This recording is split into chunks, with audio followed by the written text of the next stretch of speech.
मतदारसंघामध्ये आशुतोष काळे यांनी दणदणीत विजय या ठिकाणी मिळवलेला आहे। माझ्या पाठीमागे तुम्ही बघत असाल की जल्लोष या ठिकाणी करत आहेत आणि अनेक नागरिक जे आहेत मोठ्या उत्साहामध्ये या ठिकाणी जल्लोष करताना आपल्याला पाहावयास मिळत आहे। निश्चितच या मतदारसंघामध्ये विकासाच्या मुद्द्यावरती ही लढाई झाल्याचं निश्चित दिसून येत आहे। आपण नागरिकांशी चर्चा करणार आहोत की नेमकी काय या ठिकाणी विजयाचं सूत्र या ठिकाणी दादांशी बोलण्यासाठी नागरिक आहेत। काय वाटतं आज कोपरगावच्या मायबाप जनतेने राष्ट्रवादीला भोट दिलाय याचा उत्तर जे एकेरी भाषेत उल्लेख केला होता शरद पवार साहेबांच्या सभेमध्ये याचं उत्तर आज कोपरगावच्या मायबाप जनतेने दिलंय। विरोधकांनी आता लीड मोजली आहे। या पुढच्या पंचवार्षिक मध्ये जो मागच्या 3,000 कोटीचा निधी आणून काम केलेला आहे याच्या पलीकडे आता जाऊन 6,000 कोटी आणि जलसंपदा मंत्री कोण दादा घेतल्याशिवाय राहणार नाही हेच आपली मायबाप जनतेला सांगतो आणि कोपरगाव मायबाप जनतेचे आशीर्वाद मानतो।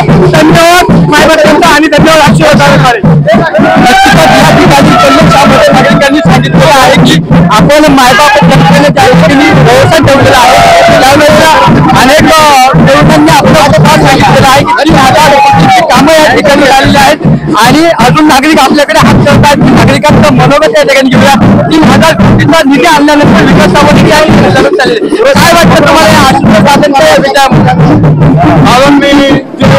निर्णय 3 कोटीचा निधी आणल्यामुळे बाजारपेठ वाढली, कोपरगाव तालुक्याचा विकास झाला।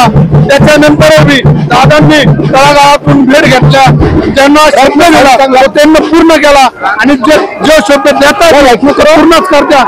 जे काम होण्याचं असेल तेच करतात, नंतर त्यांना सहज सांगतात कोपरगाव उदारी मतदारसंघ काम आपल्याकडून होईल ते आश्वासन देतील कामच करतात। दादा या ठिकाणी आश्वासन पूर्ण करत आहेत आणि अनेक नागरिकांच्या प्रश्नांवरती त्यांनी प्रश्नावली मांडलेली आहे। याच्यापुढे नागरिकांनी पुढे नागरिक म्हणतात काय म्हणतात काय वाटतं तुम्हाला या विजयात?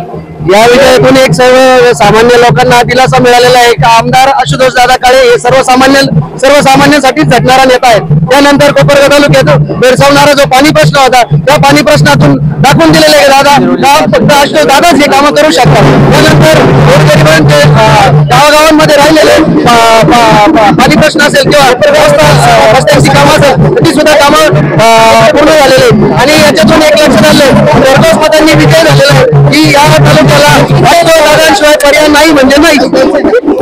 नागरिकांच्या या ठिकाणी नागरिकांच्या प्रतिक्रिया आपण बघत आहोत की काय परिस्थिती आहे आणि कशा पद्धतीने ते बोलतात। कोपरगाव मतदारसंघांनी ठरवलं होतं एक नंबर मतदान महाराष्ट्रात 1 नंबर येतील असं कोपरगाव तालुका मतदारसंघाने आश्वासन दिलं। अशा पद्धतीने